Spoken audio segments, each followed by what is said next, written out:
के इस शुभ अवसर पर मेरे साथ मंच पर उपस्थित श्रीमान आदर्श गोयल जी, राष्ट्रीय अध्यक्ष भारत विकास परिषद, श्री अमृत सागर मित्तल जी, सोनालिका ग्रुप के उपाध्यक्ष, श्री दुर्गादत्त शर्मा जी, राष्ट्रीय महासचिव भारत विकास परिषद, प्रोफेसर के अग्रवाल जी, राष्ट्रीय संरक्षक भारत विकास परिषद, और आज भारत विकास परिषद की 63वीं वर्षगांठ के अवसर पर आए हुए सभी सम्मानित सूज्ञजनों को मेरा नमस्कार, प्रणाम।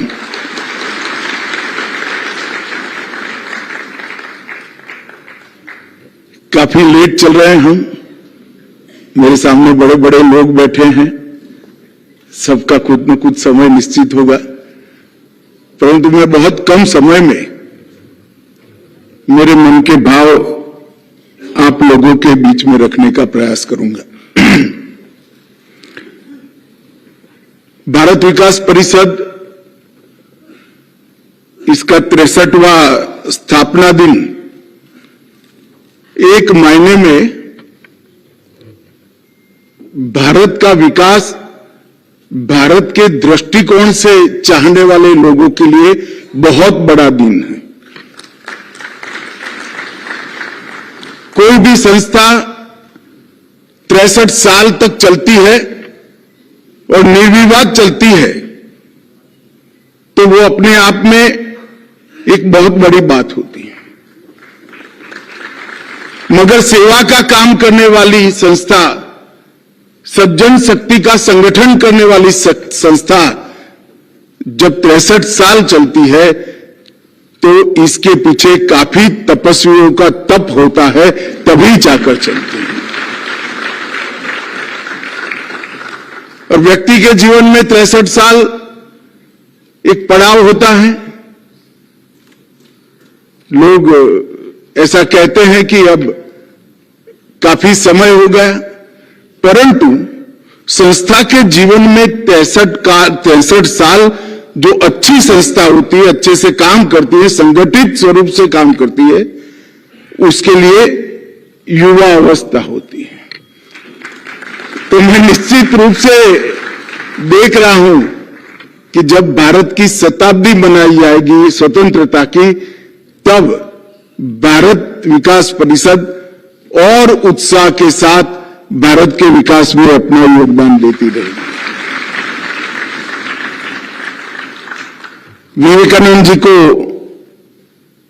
उनके विचारों को, उनके जीवन और कवन को आदर्श मानकर ये संस्था चली। समर्पण, संगठन और संस्कार, ये तीनों गुणों को एक प्रकार से संजोकर समाज की सज्जन शक्ति का संगठन करने का काम भारत विकास परिषद ने किया। और वो संगठन शक्ति से जो ऊर्जा निर्मित हुई, वो ऊर्जा ने भारत के करोड़ों लोगों के जीवन में एक उजियारा लाने का काम किया और ऐसे लोगों के जीवन को स्पर्श कर कर बदलने का प्रयास किया जिनको शायद सबसे ज्यादा जरूरत समाज की संगठन शक्ति की थी, काम किया था। और आज मैं मानता हूं कि उनके जीवन को इतने बड़े फोरम के अंदर, देश के इतने बड़े बड़े लोगों के बीच में याद कर कर एक उचित ही सम्मान हेमंत नीलमणि सिंह का किया गया है। मित्रों, आज भारत विकास परिषद एक बहुत बड़ा संगठन बन चुका है। 412 जिले, 1600 से अधिक शाखाएं और 84,000 से अधिक परिवार इस सेवा कार्य के साथ जुड़े हैं। और मैं मानता हूं कि सबसे अच्छी बातें हैं कि सेवा कार्य के साथ सेवा करने वालों को प्लेटफॉर्म देकर उनके साथ जोड़ने का काम किया है। हर व्यक्ति के मन में एक भाव पड़ा है कि मेरे पास जो समय बचा है, मेरे पास जो पूंजी है, इसमें से कुछ को मैं जरूर समाज की सेवा में लगाऊं।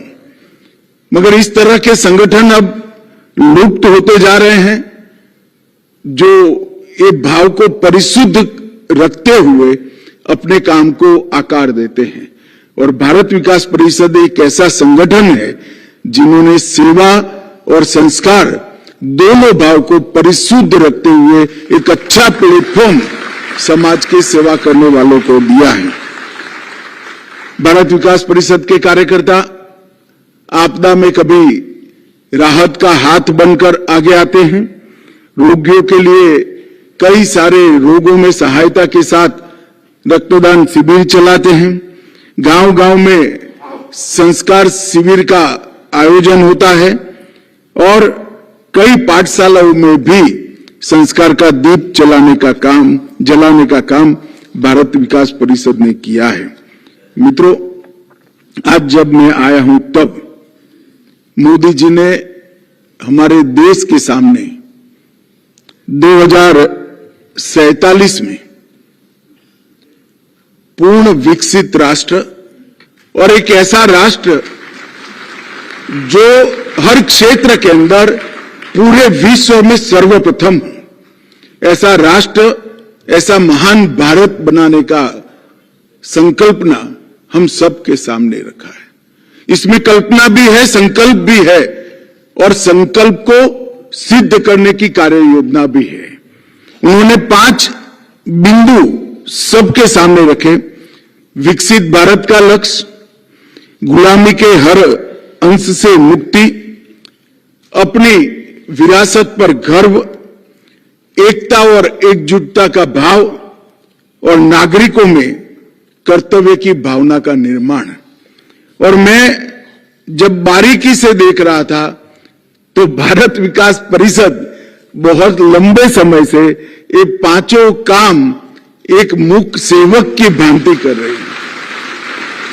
मैंने जब भारत विकास परिषद के कामों का अध्ययन किया तब मुझे मालूम पड़ा, बहुत समय के बाद अजीत भाई यहां बैठे थे जो समुत्कर्ष चलाते थे, तब थोड़ा परिचय होता था, वो भी अजीत भाई से व्यक्तिगत संबंध के साथ। मैं भारत विकास परिषद के काम से कभी नहीं जुड़ा, परंतु जब मुझे सुरेश जी निमंत्रण देने आए तब मैंने थोड़ा पढ़ा, तब मालूम पड़ा कि 5 लक्ष्यों की पूर्ति के लिए 63 साल पहले ही भारत विकास परिषद ने बहुत अच्छे तरीके से शुरुआत करी और उसको आगे बढ़ा।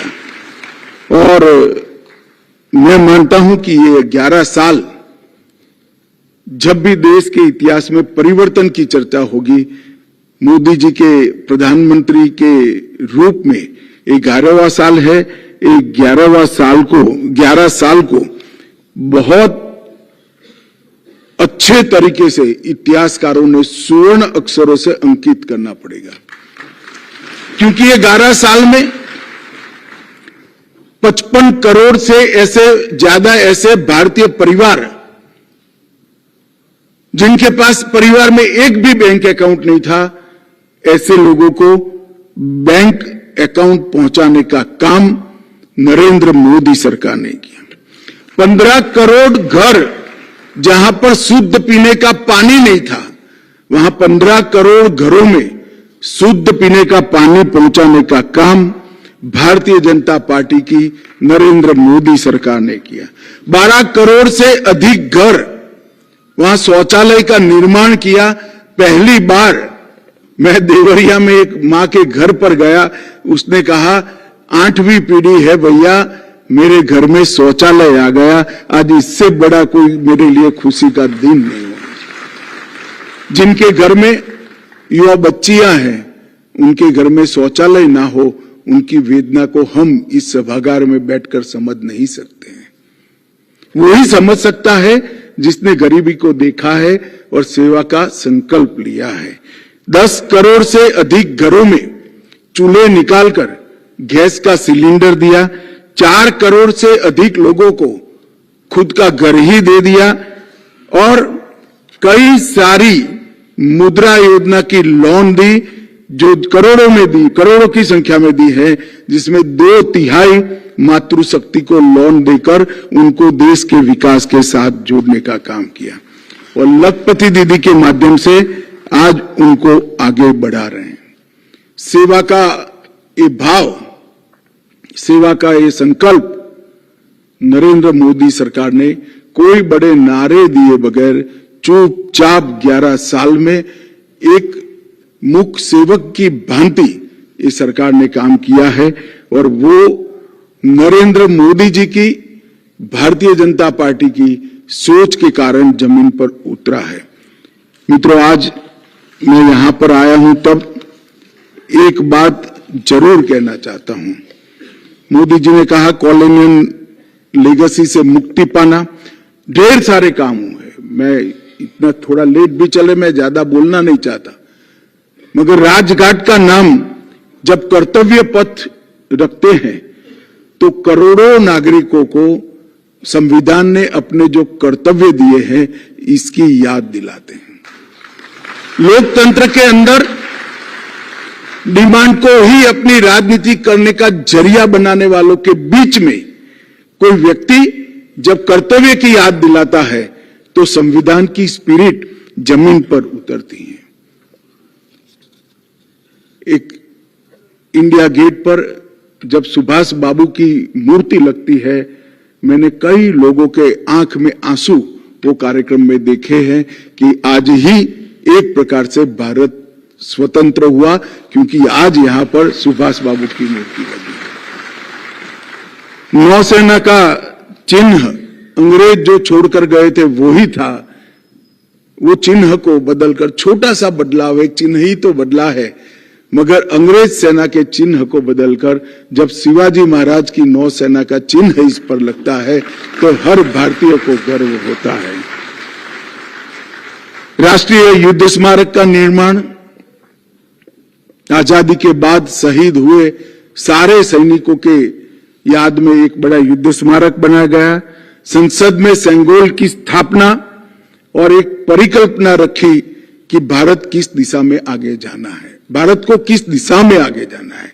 और जब संसद में सेंगोल मोदी जी के हाथों से रखा जा रहा था, मैं इसका साक्षी हूं।